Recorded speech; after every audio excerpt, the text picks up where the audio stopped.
સુરતમાં સ્થાનિક સ્વરાજ્યની ચૂંટણીનું મતદાન શરૂ થતાં જ મંત્રી, નેતાઓ અને ધારાસભ્યોએ પણ મતદાન કર્યું હતું. ત્યારે કેન્દ્રીય જળશક્તિ મંત્રી CR પાટીલે પણ પરિવાર સાથે મતદાન કર્યું હતું.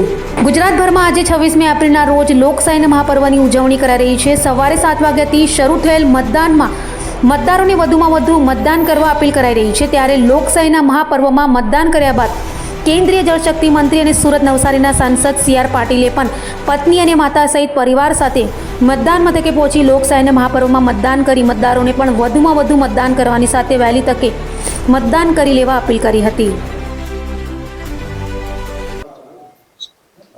મતદાનના અધિકારનો ઉપયોગ કરવો એ બધાની ફરજ પણ છે. આપણે એને અધિકાર માનીએ છીએ, પરંતુ મતદાન કરવું આપણું કર્તવ્ય છે એ ભાવના હજુ આપણા મનમાં એટલી પ્રજ્વલિત થઈ નથી.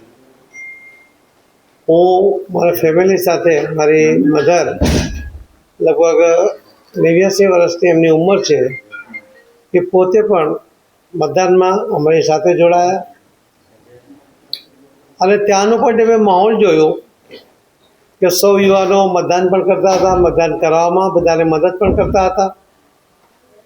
બહેનો પણ અને સિનિયર સિટીઝનો પણ લાઈનમાં ઊભા રહીને પણ મતદાન કરતા હતા. એ જ બતાવે છે કે આપણી લોકશાહી મજબૂત છે. આપણા દેશને, આપણા રાજ્યને, આપણા શહેરને મજબૂત કરવા માટે, આપણા અધિકારનો ઉપયોગ કરીને અધિકાર પ્રાપ્ત કરવા માટે, કે આપણે મતદાનનો અધિકાર કરીશું તો જ આપણને બાકીના અધિકાર પ્રાપ્ત થાય છે. આપણી સગવડો માટે આપણે જે આપણો અધિકાર માનીએ છીએ એ પણ પ્રાપ્ત થાય છે. અને એટલા જ માટે મતદાનના અધિકારનો ઉપયોગ કરીને આપણા અધિકારો પ્રાપ્ત કરવા માટે મતદાન કરવું અત્યંત આવશ્યક છે.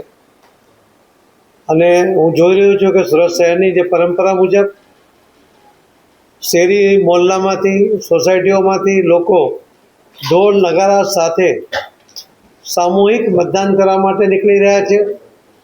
સુરતની તો પરંપરા છે કે મતદાન કરીને આવો અને ખમણ સાથે ચા માણો. એ પ્રકારની જે પરંપરા રહી છે એક ખૂબ સુદૃઢ મજબૂત પરંપરા છે, જેના કારણે લોકોમાં એક સૂત્રતા પણ જળવાય છે, એક સંગઠન પણ એમાંથી જળવાતું હોય છે. ઘણી બહેનો પણ પોતાના ઘરના લોકોને કહે છે, રાતે જ કહેતા હોય છે કે પહેલાં મતદાન કરીને આવજો, પછી જ ચા આપીશ.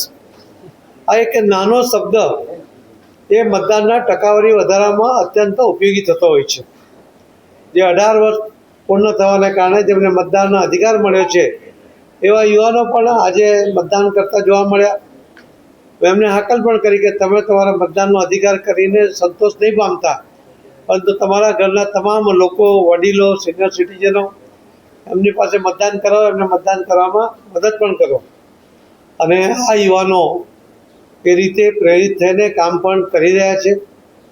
બહેનો પણ મતદાન પણ કરે છે અને કરાવી પણ રહી છે. સિનિયર સિટીઝનો પોતાના વર્ષોથી આ અધિકારનો ઉપયોગ કરતા હતા, પરંતુ શારીરિક નબળાઈ હશે છતાં પણ એ મતદાનનો અધિકારનો ઉપયોગ કરી રહ્યા છે. એમાંથી બાકીના લોકોને પણ પ્રેરણા મળે છે. એટલા જ માટે હું સિનિયર સિટીઝનોને પણ વિનંતી કરીશ કે થોડી ગરમીનો પારો ઉપર જાય એના પહેલાં સૌ મતદાન કરી લે